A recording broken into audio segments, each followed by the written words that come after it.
అలాగే ఒక 2 సంవత్సరాల తర్వాత మానేసి వెళ్ళిపోవచ్చు కదా అనుకున్నాను. అలాంటిదే ఒకసారి ఎప్పుడో నేను అల్లు అరవింద్ గారికి చెప్పాను.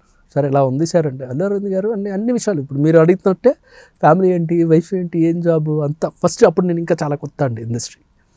అడిగితే ఇలా ఉంది సార్ అంటే ఒక మాట అన్నారు అల్లు అరవింద్ గారు, లైఫ్ ఆర్ డెత్ ఇక్కడే అనుకుంటే చావో రేవో ఇక్కడే తెలుసుకోవాలి, మనకి ఇంకొక ఆప్షన్ లేదు. అనుకుని వచ్చిన వాళ్ళు ఎవరిని సినిమా ఇండస్ట్రీ మోసం చేయలేదు శ్రీకాంత్.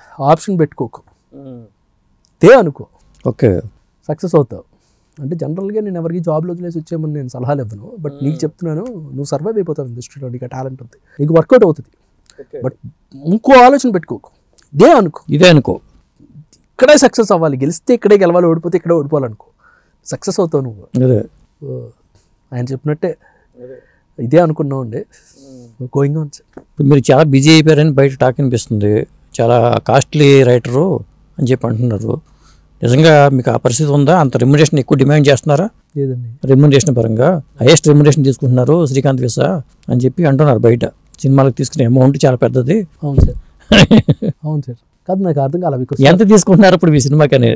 మీకు చాలా ఎక్కువ అమౌంట్ తీసుకుంటున్నారు. ఇప్పుడు లేదండి, ఏంటంటే నేను ఇప్పుడు చాలా వరకు చాలా సినిమాలకి నేను అసలు అమౌంట్స్ డిస్కస్ కూడా చేయనండి. కథ వింటాం, కథ బాగుంది చేద్దాం అనుకుంటే చేసిన తర్వాత ఇప్పుడు కథకు నేను అంటే ఇప్పటి వరకు నేను ఆనెస్ట్గా చెప్తున్నాను సార్, ఇప్పటి వరకు ఒక సినిమా టేకప్ చేయడానికి కానీ టేకప్ చేయకుండా వదిలేయడానికి కానీ మానిటరీ కన్సిడరేషన్స్ ఏ రోజు లేవు సార్.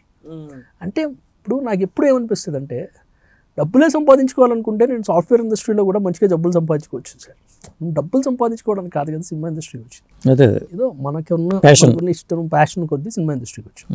సో ఈ ఇండస్ట్రీలో మనం ఆ వర్క్ని ఎంజాయ్ చేసే వర్క్ ఉంటే ఒక ₹1,00,000 డబ్బులు తక్కువ ఇస్తున్నారనో 10 లక్షల డబ్బులు ఎక్కువ ఇస్తున్నారనో కన్సిడరేషన్ లేకుండా మనం ఆ స్క్రిప్ట్కి న్యాయం చేయగలుగుతాం, స్క్రిప్ట్ మనం ఎంజాయ్ చేస్తాం వర్క్ చేసేటప్పుడు అనిపిస్తే స్క్రిప్ట్ చేయాలన్నదే నా ఫీలింగ్.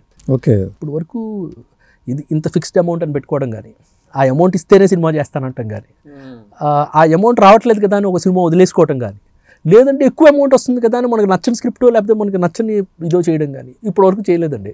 ఫార్చునేట్లీ అదే కంటిన్యూ చేయగలుగుతాను అనుకుంటున్నాను నేను. మరి ఎప్పుడు డైరెక్టర్ అయిపోతున్నారు? చేస్తాను సార్, పుష్ప 2 అయిపోయాక డెఫినెట్గా. ఎందుకంటే త్రివిక్రమ్ లాంటి వాళ్ళు కూడా రైటర్గా వచ్చి డైరెక్టర్గా డైరెక్షన్కి వెళ్ళాలన్నది ఇంటెన్షన్, ఖచ్చితంగా డైరెక్ట్ చేస్తాను అండి. బట్ రైటింగ్ కమిట్మెంట్స్ ఉన్నాయి కదా సార్, ఇంకా ఫినిష్ చేయాలి కదా, మధ్యలో వదిలేయడం కరెక్ట్. సో పుష్ప 2 ఉంది, ఇంకొక 2-3 రైటింగ్ కమిట్మెంట్స్ ఉన్నాయండి. ఫినిష్ చేసేస్తే ఖచ్చితంగా పుష్ప 2 ఫినిష్ అయిన తర్వాత చిన్న బ్రేక్ తీసుకొని డైరెక్షన్కి